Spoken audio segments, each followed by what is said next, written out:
cocoa bombs. Delicious or disaster? Come make chocolate bombs, she said. We'll have a few laughs, she said.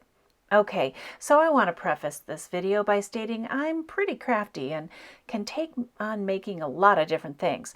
Costumes, craft, furniture, but making a simple cocoa bomb? Is it possible? Can everyone do it? Is it easy as they say? What you'll need is a good quality heart silicone mold. This one I got off of Etsy. Some good melting chocolate. I found this oh so delicious dipping chocolate at Target. Cocoa, your choice to buy or make on your own, and so of course I bought it. And a microwave safe bowl for melting your chocolate. Stainless steel spoon and stiff squared artist brush. Oh, also, your mints or marshmallows, sprinkles or candies to dress this up. For 1 heart, I melted 1 block of chocolate for 2 minutes at 50% power. Now you're going to have to work quickly because once the chocolate begins to harden, you will never get the coverage or smoothness that you want. So, to start, take your mold and spoon about 1 tablespoon into each of 2 of the molds. Once you pour it in, it's going to start to thicken up and dry, and so working quickly, you'll take your spoon and gently, using the back, push and pull up the chocolate up the sides of the mold, holding on to it for a second or two to try and build up the edge.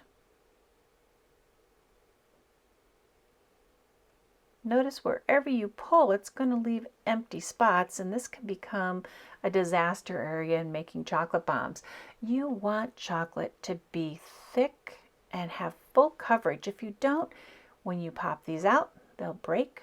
When you go to put the cocoa in, they'll develop holes.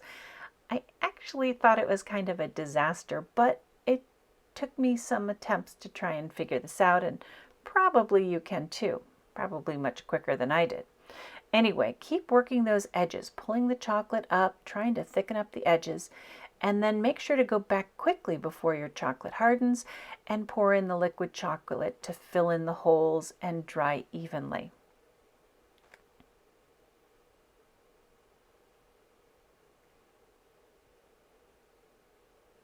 It is super important to have a thick edge when you go to remove the chocolate from the mold, and then also when you fuse the whole heart together. I found it's better to have a little more chocolate, also a little tastier to have a little more chocolate, than risk having your holes or your halves break.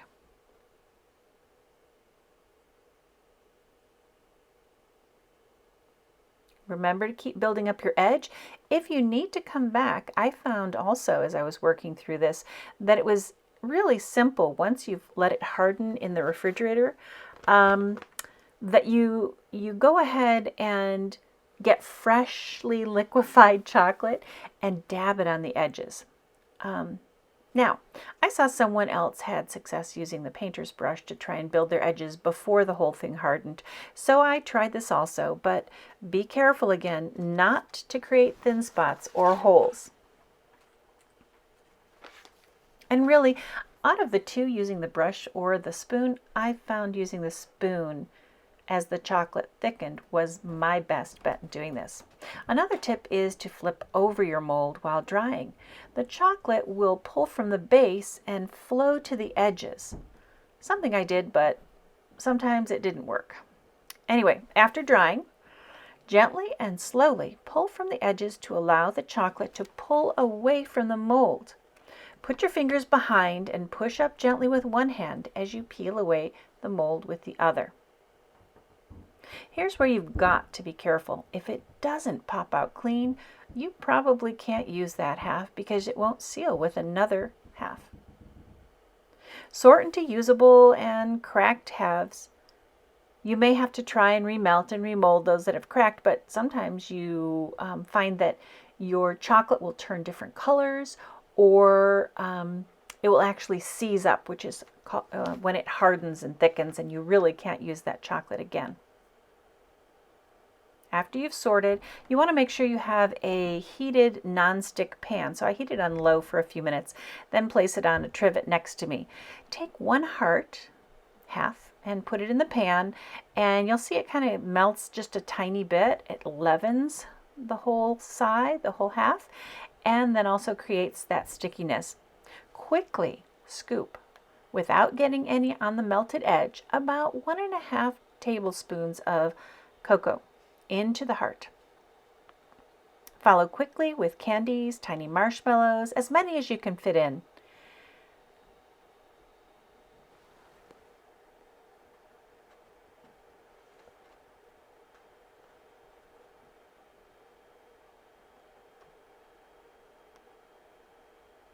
Then you're going to heat the other half of a heart and quickly cap off, sealing the two melted edges.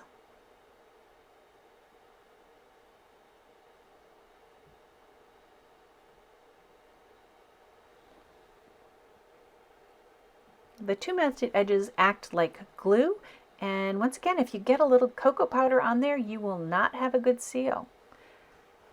Just a few seconds of holding it together, there you go, you've got your cocoa bomb. Don't press too hard, you can easily create holes and a ruined bomb. Next, you're going to take the rest of your chocolate, or you may have to heat up a small portion or even change to white chocolate, and drizzle it on your heart. And follow with candy and sprinkles.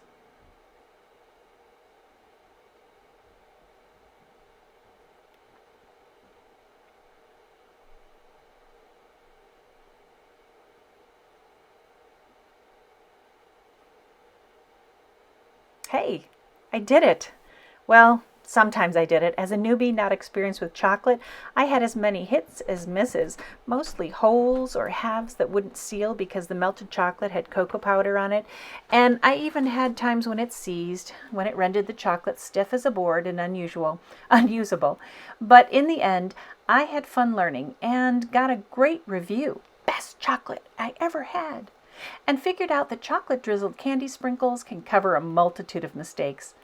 I hope you've enjoyed watching this video and will subscribe and follow Remade with Love on Facebook and YouTube.